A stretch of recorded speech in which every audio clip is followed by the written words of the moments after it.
प्रिय विद्यार्थियों, आज हम कक्षा 10 की पाठ्य पुस्तक क्षितिज के प्रथम पाठ सूरदास का अध्ययन करेंगे। आप अपनी पढ़ाई को अनवरत जारी रखने के लिए, क्योंकि सब कुछ सामान्य होगा, वही विद्यालय खुलेंगे, वही हमें परीक्षाएं देनी होगी और इस खाली समय पर घर बैठे बैठे आप अपनी पाठ्य पुस्तक को पढ़ सकते हैं। पाठ 1 सूरदास। इनका जन्म संमत 1540 में तथा निधन संमत 1620 में हुआ। यदि सन में ये पूछा जाए तो इनका जन्म 1478 कौन से सन में 1478 ईस्वी में हुआ माना जाता है। कृष्ण भक्त कवि सूरदास का जन्म आचार्य रामचंद्र शुक्ल के मतानुसार 1540 विक्रमी संवत के सन्निकट का मतलब आसपास और तिरोभाव का मतलब है मृत्यु 1620 के आसपास हुआ। इनका जन्म आगरा और मथुरा के बीच रुनुकता ग्राम में हुआ माना जाता है। कुछ विद्वान दिल्ली के निकट सिंही ग्राम को इनकी जन्मस्थली मानते हैं। इनके पिता का नाम रामदास बताया जाता है। वार्ता साहित्य और भक्तमाल के आधार पर ये सारस्वत ब्राह्मण कहे गए।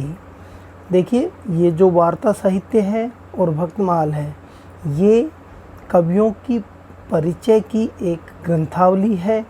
इनके अंदर कवियों का परिचय दिया गया है। भक्तमाल के अंदर तथा वार्ता साहित्य के अंदर कवियों का परिचय दिया गया है।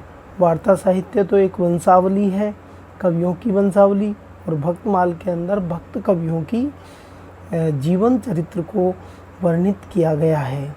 तो इन पुस्तकों के आधार पर ये सारस्वत ब्राह्मण कहे गए। किंतु साहित्य लहरी, जो कि सूरदास के द्वारा लिखी गई पुस्तक है, में एक पद है जिससे ये पृथ्वीराज के आमात्य का अर्थ है मंत्री तथा राजकवि चंदबरदाई के वंशज ब्रह्मभट्ट मालूम होते हैं। इस पद से बहुत सी बातें और भी ज्ञात होती हैं। इसी पद के आधार पर कहा जाता है कि नेत्रहीन होने के कारण ये एक अंधे कुएं में या अंधकूप में गिर पड़े थे। 6 दिन तक वहाँ पड़े रहे। वहाँ पड़े इन्होंने ईश्वर की भक्ति की और श्री कृष्ण ने 6 दिन बाद इन्हें दर्शन दिए, और जब दर्शन दिए तो ये सनेत्र भी हो गए, यानी इनको दिखाई देने लग गया। बाद में जब भगवान श्री कृष्ण वापस जाने लगे तो सूरदास ने कहा, हे प्रभु, जिन नेत्रों से मैंने आपके दर्शन प्राप्त किए हैं, अब मैं उनसे इन सांसारिक पापों को नहीं देखना चाहता। अतः हे प्रभु, आपसे निवेदन है कि मेरे नेत्रों को वापस नेत्रहीन कर दिए जाएं। इस निवेदन के साथ उनके नेत्र हमेशा के लिए बंद हो गए और ईश्वर ने, यानी श्री कृष्ण ने, इन्हें प्रज्ञा चक्षु प्रदान कर दिए। प्रज्ञा चक्षु का अर्थ होता है मस्तिष्क रूपी आँखें। सूरदास जन्म से अंधे थे। इस बात पर भी बहुत विवाद है। विद्वान कहते हैं कि वे अपने जीवन के अंतिम समय में अंधे हुए थे, क्योंकि इनका प्रमाण इन्हीं के पदों से प्राप्त होता है। या माया झूठी की लालच दुहु दृग अंध भयो, यानी ये सांसारिक माया है, वो एक लालच है और मिथ्या है। और दुहु यानी दोनों, दृग यानी नेत्र, दोनों नेत्रों से अंधा हुआ। आचार्य वल्लभ ने अपने सिद्धांतों में सूरदास को दीक्षित किया। वल्लभाचार्य जी ने अपने सिद्धांतों में, पुष्टि मार्ग के सिद्धांतों में सूरदास को दीक्षित किया। उसी समय से उनकी दास्य भाव की भक्ति परिणित होकर सख्य भाव में बदल गई। अपने गुरु की आज्ञानुसार उन्होंने ईश्वर की कथा को भाषा में वर्णन करने का कार्य प्रारंभ कर दिया। सूरदास की उपलब्ध रचनाएं 3 हैं। सूरदास की उपलब्ध रचनाएं 3 हैं। सूरसागर, साहित्य लहरी और सूरसारावली। ये तीनों पुस्तकें बहुत ही महत्वपूर्ण हैं, आप इन्हें याद कर लें। सूरसागर इनका एक प्रामाणिक, अत्युत्तम एवं श्रेष्ठ काव्य ग्रंथ है, जो इनकी कीर्ति को अक्षय रखने के लिए पर्याप्त है। अक्षय का अर्थ है जिसका क्षय न हो, यानी जो समाप्त नहीं हो। सूरदास ने जो भी ग्रंथ लिखे उनमें ब्रज भाषा का प्रयोग किया। इनके पूर्ववर्ती किसी भी कवि की भाषा में काव्य छटा न तो इतनी साहित्यिक है और न ही इतनी सौंदर्यपूर्ण। पाठ परिचय। अब जो प्रस्तुत पाठ है, प्रस्तुत पहले पद में कृष्ण और राधिका के प्रथम मिलन का वर्णन है। अपरिचय की दीवार कृष्ण की पहल से समाप्त हो जाती है। राधिका बहुत चतुराई से कृष्ण की खूबियों एवं खामियों को ब्याज स्तुति में कह जाती है। अंततः कृष्ण राधिका को संग खेलने के लिए आमंत्रित करते हैं। शेष 3 पदों में उद्धव और गोपिकाओं के संवाद है। इसे भ्रमर गीत के रूप में जाना जाता है। भ्रमर गीत हिंदी साहित्य में अनुपम है। उद्धव निर्गुण ब्रह्म के प्रवक्ता के रूप में गोकुल आते हैं, किंतु कृष्ण के सम्मोहन में डूबी गोपियों के विचार सुनकर उद्धव जी निरुत्तर हो जाते हैं। गोपिकाओं के उपालंब विदग्धता के का और करुणा भरे हैं। गोपिकाओं के उपालंब विदग्धता और करुणा से भरे हैं। गोपियों के व्यंग्य विदग्धता का अर्थ होता है चतुराई, विद्वान होना। गोपियों के व्यंग्य बाणों से उद्धव का हृदय छलनी हो जाता है और वे स्वयं कृष्णमय हो जाते हैं। आस्था के समक्ष उद्धव के सिद्धांत फीके पड़ जाते हैं। प्रस्तावित समस्त पद गेय हैं। गेय यानी गाने योग्य है। अब हम करते हैं पहले पद का अध्ययन।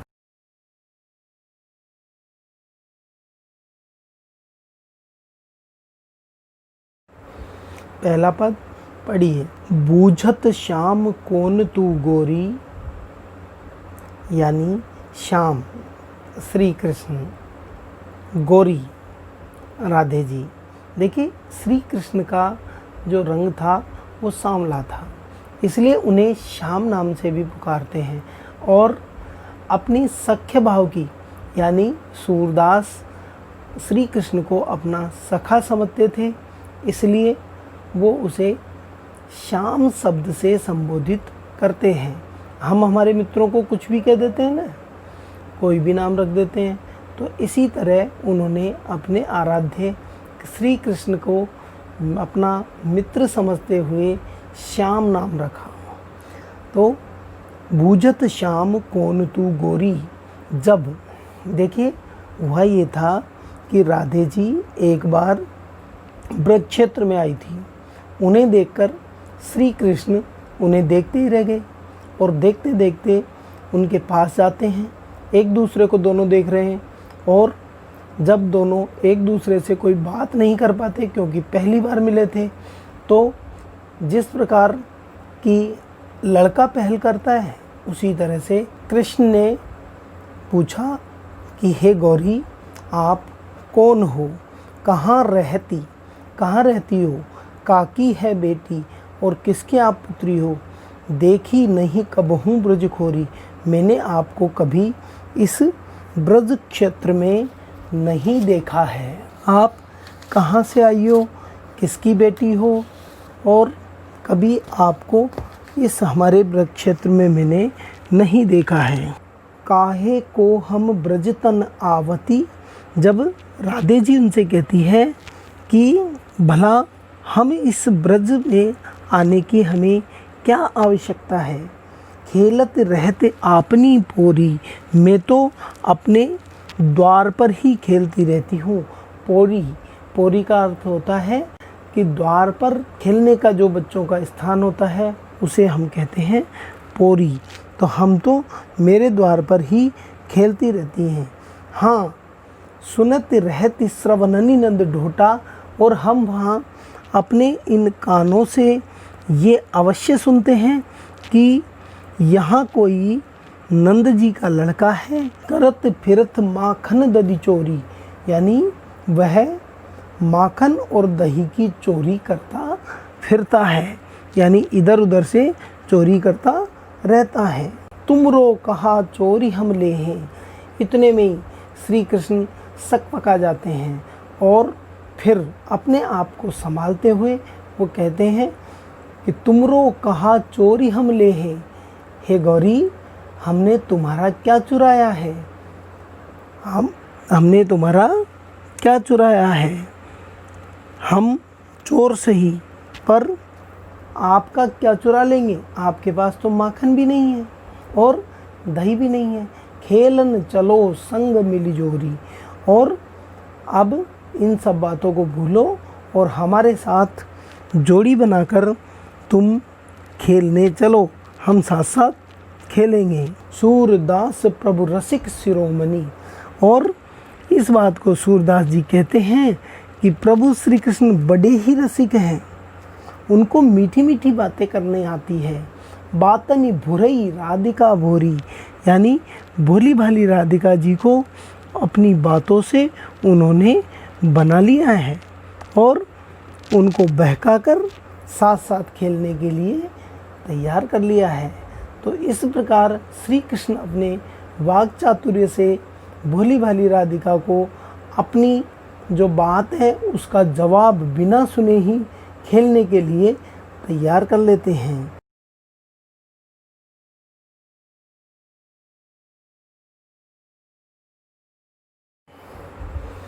दूसरा पद है मधुकर श्याम हमारे चोर।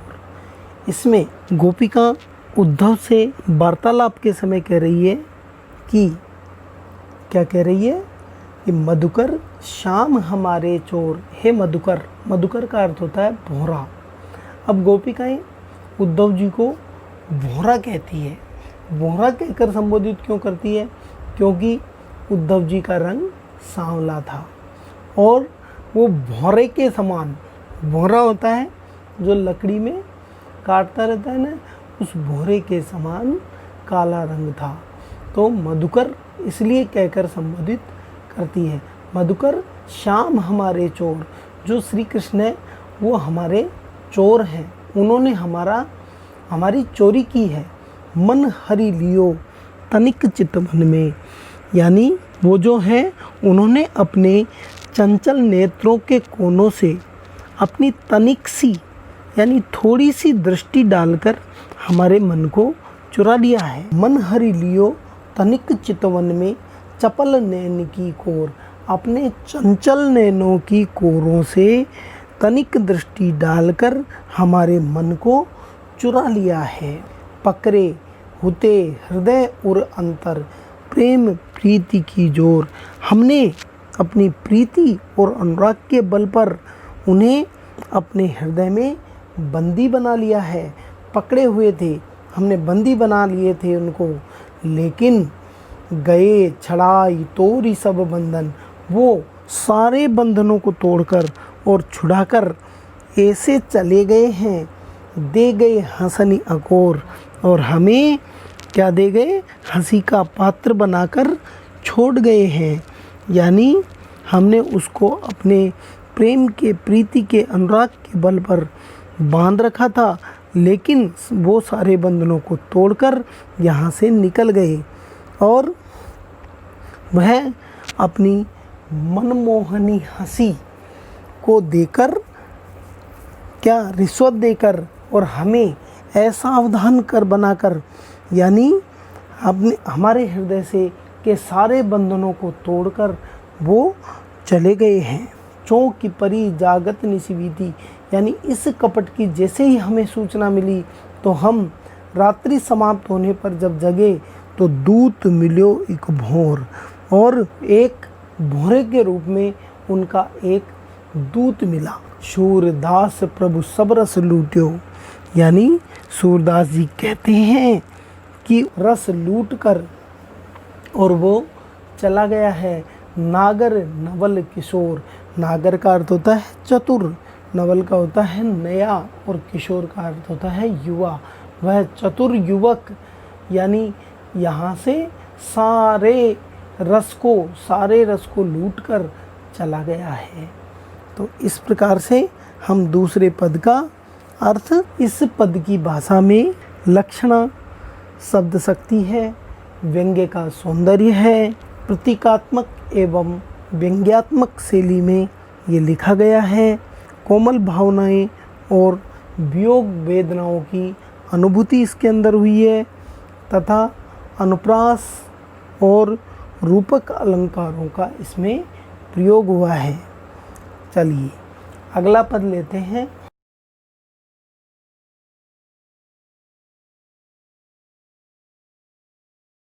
संदेशनी मधुवन कूप भरे, अपने तो पठवत नहीं मोहन, हमरे फिरिन फिरे, जिते पथिक पठे मधुवन कौ, बहुरिन शोध करे, कई वे श्याम सिखाई प्रबोधे, कई कहूँ बीच मरे, कागद गरे मेघ मसी खूंटी, सरदब लाग जरे, सेवक सूर लिखन को आंधो, कपट पलक कपाट अरे।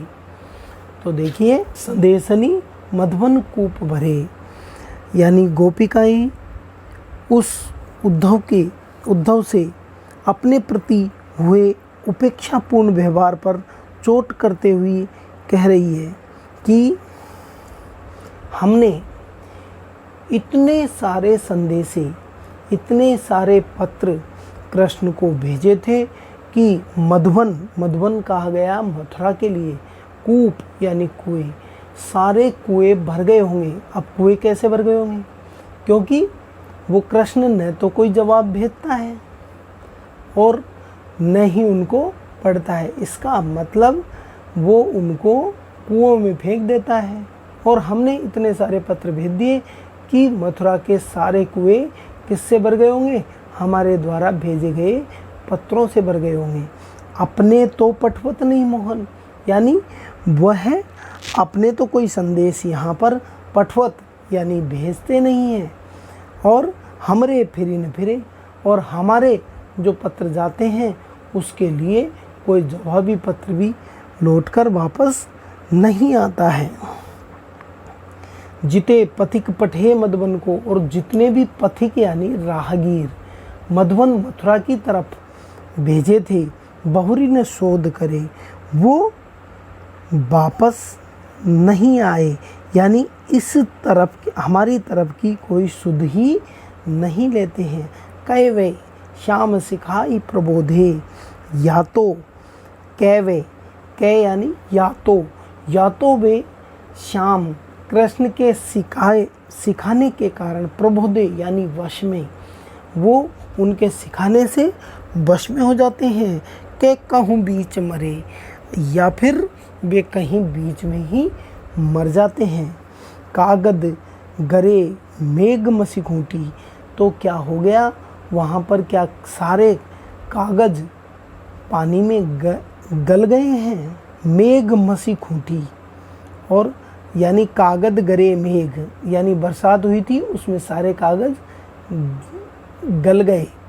और मसी खूंटी, यानी मसी होती है दवात, दवात फैल गई, यानी स्याही की जो दवात होती है स्याही समाप्त हो गई। सरदब लाग जरे, और क्या दावाग्नि के कारण जंगल में आग लग गई, इससे जिनसे कलम बनाई जाती है वो सरकंडे सारे जल गए। सेवक सूर लिखन को आंधो, और जो सूरदास जी हैं वो लिखने वाले अंधे हैं, तो अपनी दयनीय स्थिति में वो कह रहे हैं कि पलक कपाट अरे, यानी नेत्रों के कपाट उनके बंद हैं। तो इस प्रकार से बंद नेत्रों के कपाटों से सूरदास जी उनको लिख रहे हैं, यानी गोपिकाएं उद्धव जी को अपनी बात इस तरह से कह रही है। इस पद में गोपिकाओं का आक्रोश एवं व्यंग एक एक शब्द में प्रहार भरी दृष्टि से हुआ है। गोपिकाओं को विश्वास हो गया है कि वे प्रेम के नाम पर श्री कृष्ण के द्वारा छली गई है। इनकी भाषा और शैली व्यंग के लिए सर्वथा उपयुक्त है। और श्याम सिखाई मेघ मसी में अनुप्रास अलंकार है, पलक कपाट में रूपक अलंकार है और इस संपूर्ण पद में संदेह अलंकार है। तो इस तरह से आप अलंकारों की भी भाषा अलंकार भी बता सकते हैं। अगला पद लेते हैं।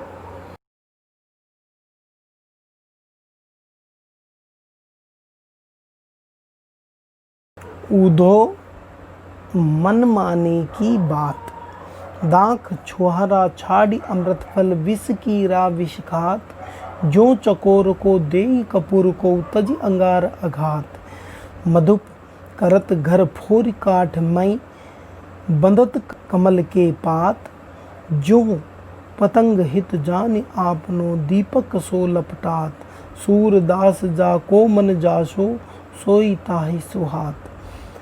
गोपिकाएं उद्धव से कह रही है, जब उद्धव जी के द्वारा उन्हें प्रेम को छोड़कर निर्गुण निराकार ब्रह्म की उपासना करने के लिए बार बार कहा जा रहा था, तो उद्धव जी को गोपिकाएं कह रही है कि हे उद्धव, श्री कृष्ण जैसे भी हैं हमें प्रिय है, क्योंकि ये हमारे मन की बात है। हे उद्धव, मन माने की बात, ये तो मन में आने की बात है कि कोई किसी से प्रेम करता है तो क्यों करता है। दाख, देखिए किस प्रकार के उदाहरण वो दे रही है। दाख छुहारा छाड़ी अमृत फल, विष की रा विष खात। एक विषकीला होता है, उसको अगर मीठे मीठे दाख छुहारे और मीठे मीठे फल दे दिए जाए, उन सब को छोड़कर केवल वह विष का ही यानी जहर का ही सेवन करता है, इसलिए वो विषकीला है, क्योंकि उसको जहर से प्रेम है। आगे देखिए, जो चकोर को देई कपूर को तजी अंगार अगात, चाहे चकोर को किसी भी प्रकार, चकोर नाम के पक्षी को किसी भी प्रकार के सुगंधित शीतल कपूर चुगाए जाए तो वह उसे त्याग कर झुलसा देने वाले अंगारों पर ही अपनी चोंच मारेगा। यानी तजी, सबको तजी यानी छोड़कर अंगार आघात, चाहे भले से वो दहकते हुए अंगारों के आघात सहलेगा, लेकिन वो उन्हीं पर चोंच मारेगा, यानी कपूर आदि को नहीं छुएगा। मधुप करत घर फोड़ काठ में, बंधत कमल के पात, यानी जो भूरा होता है वो इतने कठोर दांतों वाला होता है कि लकड़ी को भी फोड़कर अपने दांतों से उसमें घर बना लेता है, लेकिन प्रेम के वशीभूत होकर वह कमल के अंदर जब रस पीता हुआ शाम के समय बंद हो जाता है तो वह उस कमल में बंधा रहता है। वह चाहे तो उसे छेद करके उसमें से निकल सकता है, क्योंकि उसके दांत इतने मजबूत होते हैं कि लकड़ी में भी छेद कर लेते हैं, पर वो कमल में बंधा रहता है।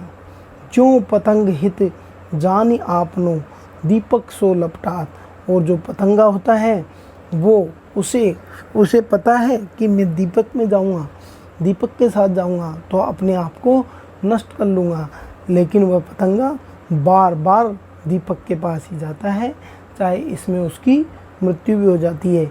इसलिए हे उद्धव जी, हमें श्री कृष्ण चाहे कैसे भी हैं पर हमें उनसे प्रेम है, इसलिए हम हमारे मन को वहाँ से हटाकर कहीं अन्यत्र भटकाने की आवश्यकता आपको नहीं है। सूरदास जासो जाको मन जासो सोई ताहि स्वाद। सूरदास जी कहते हैं कि जिसके मन में जो प्रिय होता है वही उसको सुहावना लगता है, वही उसे अच्छा लगता है। अब देखिए, इस पद की भाषा बिल्कुल सरस है और ब्रज भाषा का प्रयोग हुआ है। शैली इसकी भावात्मक है। उद्धव के उपदेशों और तर्कों का गोपिकाओं ने अपनी प्रेम विवस्था से बड़ी नम्रतापूर्वक खंडन कर दिया है और अनुप्रास, उदाहरण, दृष्टांत आदि अलंकार इसके अंदर दिए गए हैं और यह वियोग श्रृंगार की सर्वश्रेष्ठ रचना है। अब देखिए, हम इसके कवि परिचय को और पाठ परिचय को किस प्रकार से लिख सकते हैं वह आपको समझाया जाएगा। देखिए, कवि परिचय में हम किन किन शब्दों को लिख सकते हैं वह आपको मैं लिखकर बता रहा हूँ। आप इसे आत्मसात कर लें और परीक्षा में यदि सूरदास कवि का कवि परिचय आता है तो आपको इस तरह के शब्द उसमें लिखने चाहिए ताकि आपको पूरे अंक प्राप्त हो सके। भक्तिकालीन कवियों में अतुलनीय श्रेष्ठ कवि एवं भक्त सूरदास का जन्म आचार्य रामचंद्र शुक्ल के मतानुसार संवत 1450 विक्रमी सन 1478 में हुआ। आपके जन्म स्थान के विषय में मुख्य रूप से दो मत प्रचलित हैं। एक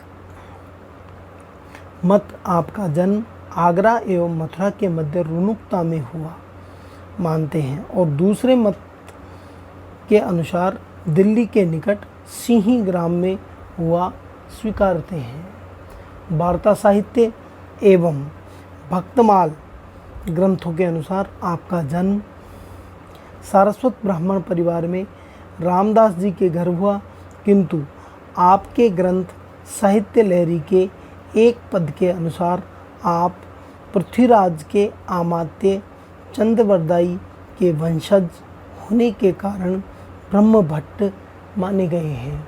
इसी पद के अनुसार यह माना जाता है कि नेत्रहीन होने के कारण आप एक अंधकूप में गिर पड़े तथा 6 दिनों तक वहां पड़े रहने के बाद भगवान श्री कृष्ण ने आपको दर्शन देकर नेत्र प्रदान कर दिए, किंतु आपने कहा, प्रभु जिन नेत्रों से आपके दर्शन हुए हैं अब मैं उनसे सांसारिक पापों को नहीं देखना चाहता।